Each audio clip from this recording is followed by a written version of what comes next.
মুভির শুরুতেই মেয়েটি বলে, আমার নাম লিন, বয়স 29 বছর, কয়েক মাস আগে আমার ব্রেকআপ হয়েছে, আর সেই ছেলেটা প্রতারণা করে আমার 20 লাখ টাকা নিয়ে গিয়েছে। টাকাটা নিয়েছিলাম ব্যাংক থেকে লোন করে। এখন সেই লোন পরিশোধ করতে দিন রাত হাড় ভাঙা পরিশ্রম করতে হয়। সারাদিন ইন্স্যুরেন্স কোম্পানিতে জব করে বিকেলে এক্সট্রা ইনকামের আশায় কখনো রেস্টুরেন্টের কিচেনে কাজ করি। প্রায় সময় গরম তেল লেগে হাতে ফোসকা পড়ে যায়। কখনো পোস্টার বিলি করার কাজ নিলে বাচ্চাদের জ্বালাতনে অস্বস্তিতে পড়ি। আবার কখনো করি অ্যানিমেল কেয়ারের কাজ, সেখানেও ব্যাপক বিড়ম্বনায় পড়তে হয়। এসব কাজের ফাঁকে কন্টেন্ট ক্রিয়েশনের দিকেও সময় দিতে হয়। সেই চ্যানেলে টাকা বাঁচানোর টিপস এন্ড ট্রিক্স শেয়ার করি। তো দেখা যায় লিন আজকের ভিডিওতে জানায় ডিমের দাম বেড়ে যাচ্ছে, তাই সবাই যদি তার মতো মুরগি কিনে আনে তাহলে প্রত্যেক দিন বিনা পয়সায় ডিম খেতে পারবে। এছাড়াও নাচ গান আর অদ্ভুত সব ভিডিও আপলোড করতো সেই চ্যানেলে। কন্টেন্ট কোয়ালিটি বাজে হওয়ায় ভিউজ হতো খুবই সামান্য। ইউটিউবের আর্নিং থেকে তার খাওয়ার খরচটাও উঠতো না। সব মিলিয়ে সে একদম হাঁপিয়ে উঠেছিল। পরদিন সকালে তার অফিসের সামনে আসতেই দেখে তার বান্ধবী শাও প্রত্যেক দিনের মতো আজও অ্যাক্সিডেন্টের অভিনয় করছে। সে মূলত দামি গাড়ি দেখলেই অন্ধের মতো অভিনয় করে সামনে চলে যায়। চুলের মধ্যে ফেক রক্ত লাগিয়ে ইমোশনাল ব্ল্যাকমেল করে টাকা হাতিয়ে নেয়। লিন বলে, তোমার যে নিখুঁত অভিনয়, মুভিতে চান্স পেলে অস্কার অ্যাওয়ার্ড পেয়ে যেতে।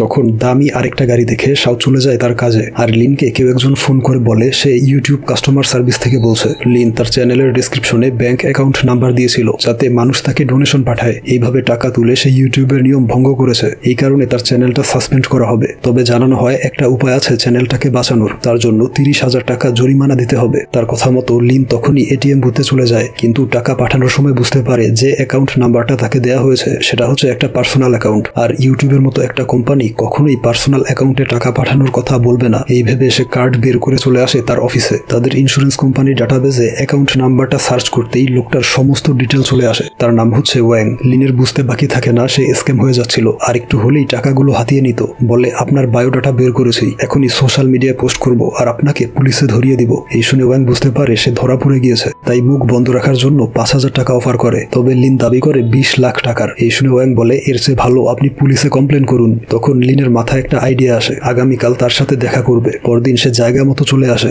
দূর থেকে দূরবীন দিয়ে দেখে আর ফোনে উল্টাপাল্টা অ্যাড্রেস বলে তাকে ঘুরায়। বলে, আপনাকে এক্সপোজ করব না, পুলিশেও ধরিয়ে দিব না, যদি আপনি আমার এক্স বয়ফ্রেন্ডকে স্ক্যাম করে 20 লাখ টাকা এনে দিতে পারেন, যে টাকাটা সে প্রতারণা করে আমার থেকে নিয়েছিল। এরপর ওয়াং তার লোকেশন বুঝতে পেরে তার সামনে চলে আসে। বলে, ঘটনাটা বুঝিয়ে বলুন। লিন বলে, অবশ্যই, তবে ফোনে বলবো, আর আপনি নিরাপদ দূরত্ব বজায় রাখবেন। সে বলতে শুরু করে, প্রায় বছরখানেক আগে তার চাকরি চলে যায়। মন ভালো রাখার জন্য টেনিস ক্লাবে ভর্তি হয়েছিল। সেখানে একদিন হিরোর মতো তাকে বাঁচিয়ে নেয় জুন নামের এক ছেলে। তারপর থেকে তারা রিলেশনে জড়িয়ে পড়ে। সে এতটা কেয়ারিং ছিল যে লিন ইন্টারভিউ দিতে গেলে সেখানেও খাবার নিয়ে চলে যেত। লিন কাজ শেষে বাড়ি ফিরলে বডি মাসাজ করে দিত। এমনকি লিনের চুল দিয়ে ব্রেসলেট বানিয়ে তার হাতে পড়তো। একদিন হঠাৎ এসে বলে ব্রেকআপ করে ফেলবে, কারণ লেখাপড়ার জন্য যে টিউশন ফি জমিয়েছিল তা স্ক্যামার হাতিয়ে নিয়েছে। তার ভবিষ্যৎ শেষ, তাই ব্রেকআপ করে ফেলবে। এই শুনে লিন ব্যাংক থেকে 20 লাখ টাকা লোন নিয়ে তাকে দিয়ে দেয়। তারপর থেকে জুন তাকে অ্যাভয়েড করতো। লিন টাকা চাইতে গেলে সে অপমান করে তার ব্রেসলেট ফেলে দিয়ে চলে যায়। তারপর জুন ট্যুরিজম এজেন্সির ম্যানেজার পদে চাকরি পায়, ভালো টাকা আয় করত।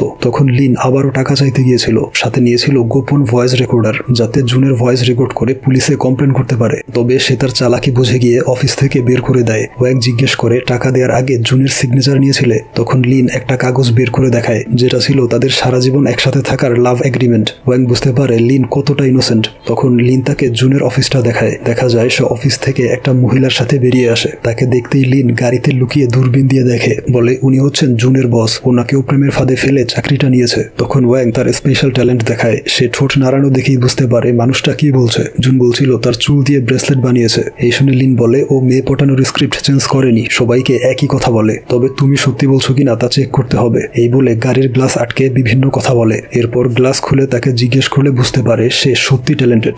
লিন জানায় সে যদি সাহায্য না করে তাহলে তার ভয়েস রেকর্ড পুলিশের কাছে পাঠাবে। এই শুনে ওয়াং রাজি হয় এবং তার ফোনে নিজের পার্সোনাল নাম্বার সেভ করে দেয়। পরদিন দেখা যায় অফিস শেষ করে সবাই চলে গেলে সে ফেলে যাওয়া বোতল কুড়িয়ে ব্যাগে ঢুকিয়ে নেয়, যা বিক্রি করলে প্রায় 100 টাকা পাবে। এরপর ওয়াং এর সাথে দেখা করে। ওয়াং জানায় জুনের থেকে কিভাবে টাকা নিতে হবে সেই প্ল্যান বের করেছে। প্ল্যানটা হচ্ছে, যেহেতু জুন ট্রাভেল এজেন্সিতে জব করে, তাই কাস্টমার সেজে জুনের মাধ্যমে অনেকগুলো এক্সপেন্সিভ হোটেল রুম বুক করাবে। তারপর হোটেলের স্টাফ সেজে সেই পেমেন্ট তারাই রিসিভ করবে। এর জন্য প্রথমে এক হোটেল ম্যানেজারকে পাঠাতে হবে ট্রাভেল এজেন্সির স্টাফ সেজে। তাই ওয়াং ভুয়া ভিজিটিং কার্ড আর ইউনিফর্ম বানিয়ে এজেন্সির স্টাফ সেজে চলে আসে এক হোটেলে। হোটেল ম্যানেজার মিস্টার ফ্র্যাঙ্ক কথা বললেই মুখ দিয়ে থুতু বেরিয়ে আসতো। ফ্র্যাঙ্ক জানায় সে আগে জুনের ট্রাভেল এজেন্সির সাথে কাজ করত। জুন মূলত ভিআইপি ট্যুরিস্টদের ট্রাভেল প্ল্যানিং করে। এই শহরে যেসব ট্যুরিস্ট আসতো তাদের থাকার ব্যবস্থা করতো এই হোটেলে। ওয়াং এর এজেন্সি ও ফ্র্যাঙ্কের হোটেলের সাথে কাজ করতে পারবে। তবে তার একটা ইচ্ছে পূরণ করতে হবে। তা হচ্ছে সে এবং তার গার্লফ্রেন্ড সাহারা মরুভূমিতে ঘুরতে যাবে। তার সমস্ত খরচ বহন করবে ওয়াং এর এজেন্সি। লিন ওয়াংকে ইশারা দিয়ে মানা করে দেয় যে এর পেছনে টাকা ইনভেস্ট করা উচিত হবে না, কিন্তু ওয়াং জানিয়ে দেয় সে তার অফারে রাজি। ফ্র্যাঙ্কের থুতুর অত্যাচারে বাহিরে এসে প্রথমে হাত মুখ ধুয়ে নেয়। এরপর লিন বলে সে জুনের থেকে তার টাকা উদ্ধার করতে চায়, উল্টো খরচ করতে চায় না। ওয়াং জানায় ফ্র্যাঙ্কের ভ্রমণ খরচ সে নিজে বহন করবে, লিনকে টাকা দিতে হবে না। এখন তার এমন একটা মেয়ে প্রয়োজন যার মাধ্যমে জুনকে বোকা বানিয়ে 60 লাখ টাকা হাতিয়ে নিবে। লিন জানায় সে মাত্র 20 লাখ টাকা হারিয়েছে, এত টাকার দরকার নেই। ওয়াং বলে 60 লাখের 30 লাখ তোমার, 20 লাখ ভাড়া করা মেয়েটার, আর বাকি 10 লাখ আমার। লিন বলে আমি শুধু 20 লাখ টাকা উদ্ধার করতে চাই, কাউকে স্ক্যাম করতে চাই না। ওয়াং বলে এটা আমার পেশা, আমি বিনা পয়সায় করব না। লিন বলে তাহলে তোমার ভয়েস রেকর্ড পুলিশের কাছে পাঠাচ্ছি। ওয়াং বলে গতকাল তোমার ফোনে আমার নাম্বার সেভ করার সময় সেই ভয়েস রেকর্ড ডিলিট করে দিয়েছি। লিন বলে আমার গোপন মাইকেও ভয়েস রেকর্ড করা আছে। এই বলে সেটা চেক করে দেখে ওয়াং তার মাইকটা চুরি করে বদলে দিয়েছে। এরপর ওয়াং তাকে বিভিন্নভাবে বোঝায় যে জুনের মতো ফ্রডের সাথে স্ক্যাম হওয়া উচিত। লিন জানায় তার বেস্ট ফ্রেন্ড শাওকে ব্যবহার করা যেতে পারে জুনের সাথে অ্যাক্টিং করার জন্য। সে ওয়াংকে নিয়ে আসে শাওয়ের লাইভ অ্যাক্টিং স্কিল দেখাতে। আজও সে একটা দামি গাড়ির সাথে অ্যাক্সিডেন্ট করার অ্যাক্টিং করছিল। তার অভিনয় দেখে গাড়ির মালিক ভাবে মেয়েটা অন্ধ আর অসহায় এবং মাথা ফেটে রক্ত বের হচ্ছিল। এই দেখে ভয়ে বেশ কিছু টাকা দিয়ে লোকটা পালিয়ে যায়। তার এই দুর্দান্ত অভিনয় দেখে ওয়াং ইমপ্রেসড হয়ে যায়, বলে আপনার তো মাথা ফেটে গিয়েছে। লিন বলে এগুলো নকল রক্ত। এই বলে চুলের মধ্যে রক্তের প্যাকেটটা খুঁজে পায় যেটা সম্পূর্ণ অক্ষত ছিল, এর মানে সত্যিই তার মাথা ফেটে গিয়েছিল। এরপর ওয়াং তার প্ল্যানটা বুঝিয়ে বলে কাজ কমপ্লিট হলে শাও পাবে 20 লাখ টাকা। এই শুনে সে রাজি হয়ে যায়। তারপর ওয়াং মেইল করে জুনকে জানায় দেশের সেরা ইলেকট্রনিক্স কোম্পানির চেয়ারম্যানের মেয়ে তার ট্রাভেল এজেন্সিকে একটা কাজ দিতে চায়। এরপর ডেট অনুযায়ী শাও চলে যায় জুনের সাথে দেখা করতে। তার এলিগেন্ট লুকস দেখে জুন অবাক হয়ে যায়। তার জন্য সব রকম কফি অর্ডার করে রেখেছিল, তবে শাও বলে আমি খেতে চাই যেটা আপনি নিজের জন্য সিলেক্ট করেছেন। এই ধরনের কথা শুনে জুন তাকেও পটানোর চেষ্টা করে। ওয়াং আর লিন তাদের পাশেই লুকিয়েছিল। শাও সিগন্যাল দিলে ওয়াং তাকে কল করে। শাও বলে ফ্রান্স থেকে এক বায়ার কল করেছে, তারা এই শহরে আসবে বিজনেস মিটিং করতে। এর জন্য অনেকগুলো হোটেল রুম বুকিং করতে হবে, সেই দায়িত্ব দেয়া হলো আপনার ওপর। তখন একটা লোক শাওয়ের সাথে ধাক্কা লেগে পড়ে যায়। এরপর উঠে খুবই বাজে আচরণ শুরু করে। জুন তার আইডি দেখে বুঝতে পারে লোকটা কাজ করে শাওয়ের কোম্পানিতে। জুন শাওকে জিজ্ঞেস করে আপনার এমপ্লয়ি আপনাকে চিনতে পারছে না। এই শুনে তার গলা শুকিয়ে যায়। তখন সূর্যের আলোতে অস্কার অ্যাওয়ার্ডের মতো ছায়া দেখে তার অ্যাক্টিং স্কিল জেগে ওঠে। বলে কোম্পানিটা হচ্ছে আমার বাবার, আমার কাজ হচ্ছে ইন্টারন্যাশনাল বায়ারদের সাথে ডিল করা। এই বলে চুলে লুকিয়ে রাখা রক্তের প্যাকেটটা ফাটিয়ে দেয়, যা দেখে লোকটা ক্ষমা চেয়ে পালিয়ে যায়। আর জুন উঠে তার পা মাসাজ করে দেয়। শাও বলে আপনি খুব কেয়ারিং, একদম হাজব্যান্ড ম্যাটেরিয়াল। এরপর জুনের ফোনটা চেয়ে নেয় তার নাম্বার সেভ করে দেওয়ার জন্য। এখানে শুরু হয় তাদের দ্বিতীয় প্ল্যান। লিন এসে ব্লগিং শুরু করে। এই দেখে জুন রেগে উঠে যায় তাকে থামাতে। তখন ওয়াং এসে শাওয়ের পাশে টেবিলে বসে। সে জুনের ফোনটা ওয়াংকে দিলে ওয়াং সেই ফোন থেকে ফ্র্যাঙ্কের নামে যে নাম্বারটা সেভ করা ছিল সেখানে নিজের নাম্বারটা বসিয়ে দেয়। ওইদিকে লিন অভিনয় করে ভালোবাসার কসম দিয়ে ছেড়ে যেতে মানা করে। সে যখন পাত্তা না দিয়ে চলে আসছিল, আর এদিকে ওয়াং এর কাজ শেষ না হওয়ায় লিন তাকে আটকাতে পা ধরে বসে। জুন কোনো কথা না শুনে তাকে ফেলে চলে আসে, তবে তখনও ফোনটা ছিল ওয়াং এর কাছে। আর এদিকে জুন তার ফোনটা ফেরত চাইছিল। এই দেখে লিন দৌড়ে আসে জুনকে মারার জন্য। সে ভয়ে মুখ লুকিয়ে ফেললে এই সুযোগে ওয়াং শাওয়ের কাছে ফোনটা দিয়ে দেয়। কাজ হয়ে গেলে লিন তাকে না মেরেই চলে আসে। শাও বলে সে ফ্র্যাঙ্কের হোটেলে উঠতে চায়। এই শুনে জুন ফ্র্যাঙ্ককে কল করে। যেহেতু ওয়াং নাম্বার বদলে দিয়েছিল তাই কল রিসিভ না করে মেসেজে লেখে আমি ভ্যাকেশনে আছি, আমার অ্যাসিস্ট্যান্ট আপনাকে কল করবে। এই দেখে শাওকে জানায় ফ্র্যাঙ্কের অ্যাসিস্ট্যান্টের সাথে কথা বলে রুম বুক করে ফেলবে। আপডেট পেতেই কল করে জানাবে। শাও বলে আপনি যখন ইচ্ছা আমাকে কল করতে পারেন। এই শুনে জুন রোমান্টিক মুডে চলে যায়। সেই মিশন শেষে ওয়াং পার্কিং এ এসে দেখে লিন কান্না করছে।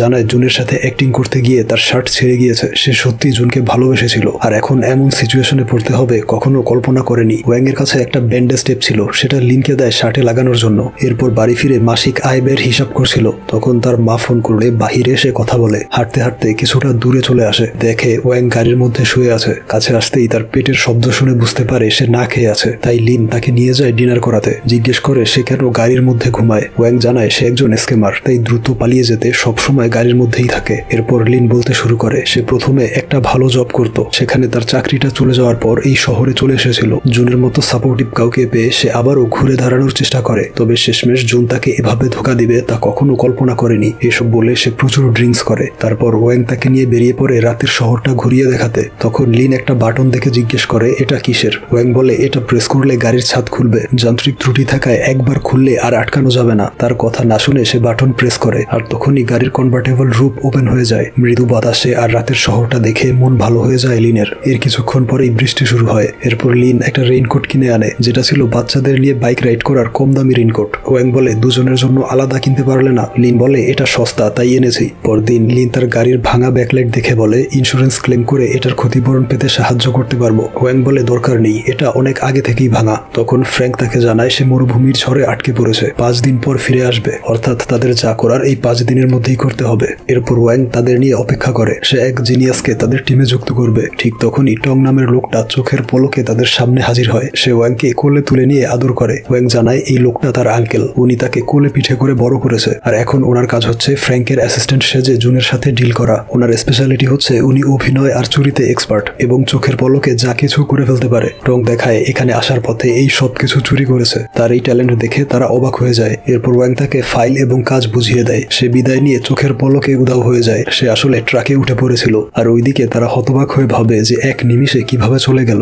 টং চলে আসে জুনের অফিসে। হোটেল ভাড়া নেওয়ার কন্ট্রাক্ট ফাইলে লেখা ছিল সর্বমোট 60,50,000 টাকা। তবে জুন তার কাউন্টার প্রাইস অনেক কম বলায় সে উঠে চলে আসে। এরপর আবারও গিয়ে বলে বসের সাথে কথা বলে জানাবে। এই বলে ওয়াংকে ফোন করে গান শোনায়, আর জুন ভাবে সে বসের সাথে প্রাইস নিয়ে ডিল করছে। এরপর টং এসে জানায় তার বস বলেছে 60 লাখ টাকায় ডিল ফাইনাল করা যাবে যদি সম্পূর্ণ টাকা ক্যাশে পেমেন্ট করে। ব্যাংকে পেমেন্ট করলে ডিসকাউন্ট হবে না। সবশেষে জুন রাজি হয় 60 লাখ টাকা ক্যাশে পেমেন্ট করবে। সেই খুশিতে সবাই চলে আসে একটা পার্টিতে। টং জানায় এখানে তাদের ইনভাইট করা হয়নি, ওয়াং তাদের নিয়ে এসেছে ইনভিটেশন ছাড়াই। এই শুনে লিন বলে ওয়াং খুবই বড় মাপের স্ক্যামার, সামান্য খাবারের জন্য স্ক্যাম করলো, দেখে মনে হচ্ছে সে খুব এনজয় করছে। টং বলে ইনভিটেশন ছাড়া আসলেও সে অনেক টাকা উপহার দিয়েছে। সে মূলত মানুষের সাথে মিশতে চায়, কারণ ছোটবেলায় তার মা মারা যায়, তার বাবা দ্বিতীয় বিয়ে করেছিল, তার খোঁজ খবর রাখতো না, তাই ওয়াং থাকতো আমাদের সাথে। একদিন তার বাবা তাকে ফিরিয়ে নিতে আসে। সে খুশি মনে তার সাথে গেলে তার ব্লাড টেস্ট করা হয়, কারণ তার অসুস্থ সৎ ভাইয়ের বোন ম্যারোর প্রয়োজন ছিল। টেস্ট রিপোর্ট ম্যাচ না করলে তাকে আবারও আমাদের কাছে রেখে চলে যায়। ছোটবেলা থেকে মানসিক ট্রমা নিয়ে জীবন পার করছে।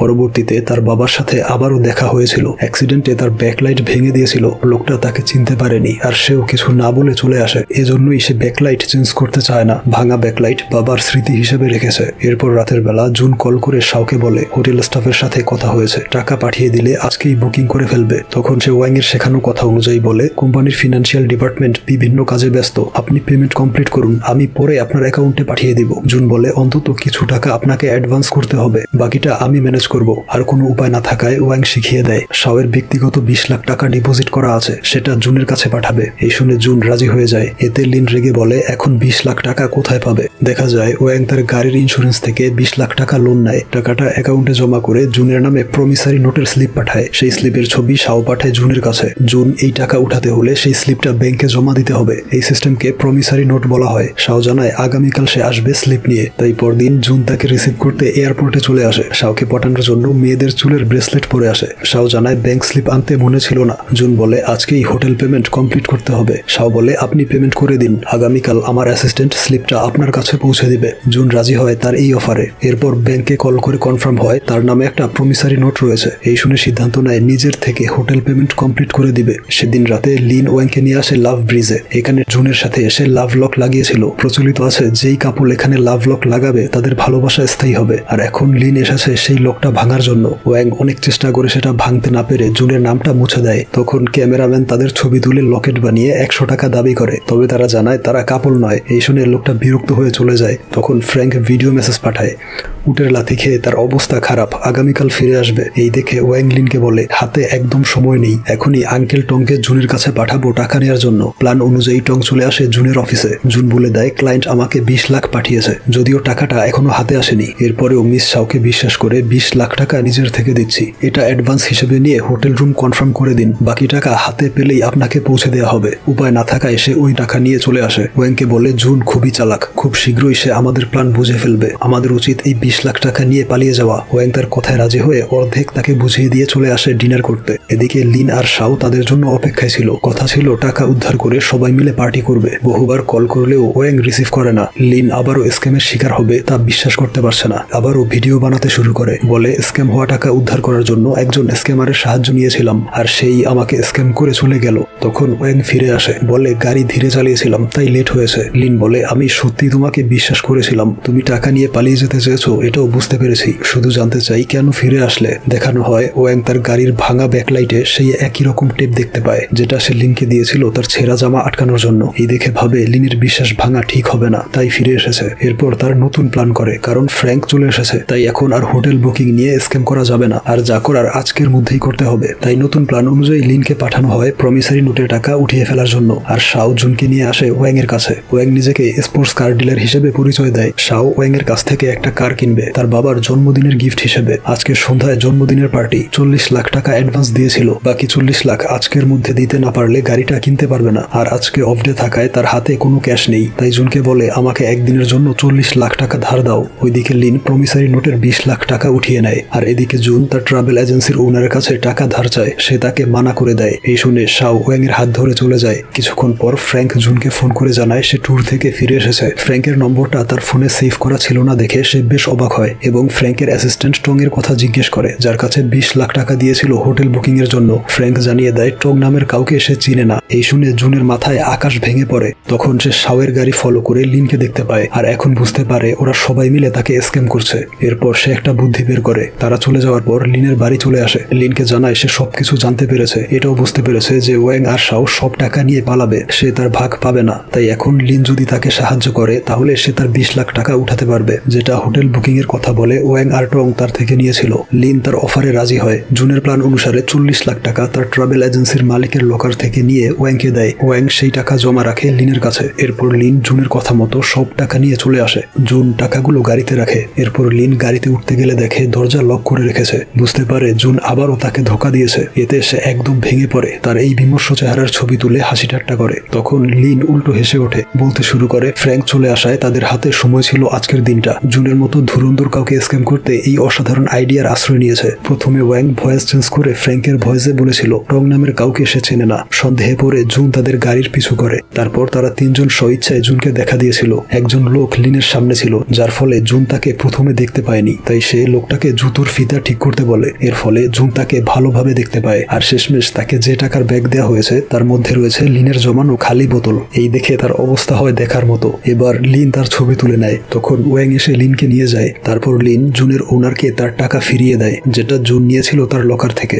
লিনের পুরো কাহিনী শুনে মহিলাটি জানায় জুন লিনের কাছ থেকে যে 20 লাখ টাকা প্রথমে স্ক্যাম করে এনেছিল সেই টাকা তার এই কোম্পানিতে ইনভেস্ট করেছে, আর সেটাই এখন লিনকে ফিরিয়ে দিবে। সব সমস্যার সমাধান করে তারা সারা রাত ঘুরে বেড়ায়। তারপর ওয়াং লিনকে বাড়ি পৌঁছে দেয়। লিন বলে গাড়িতে একটা জিনিস লুকিয়ে রেখেছি, খুঁজে দেখো। সে খুঁজে পায় তাদের দুজনের সেই ছবিটা, যেটা লাভ ব্রিজের উপর তুলে তাদের থেকে 100 টাকা চেয়েছিল। অর্থাৎ সেদিন লিন সেটা কিনে নিয়েছিল। সব শেষে ওয়াং নিজেকে বদলে ট্যাক্সি ড্রাইভার পেশায় যুক্ত হয়। তার প্রথম প্যাসেঞ্জার হিসেবে ট্যাক্সিতে ওঠায় লিনকে। আর এখানেই মুভিটির সমাপ্তি ঘটে।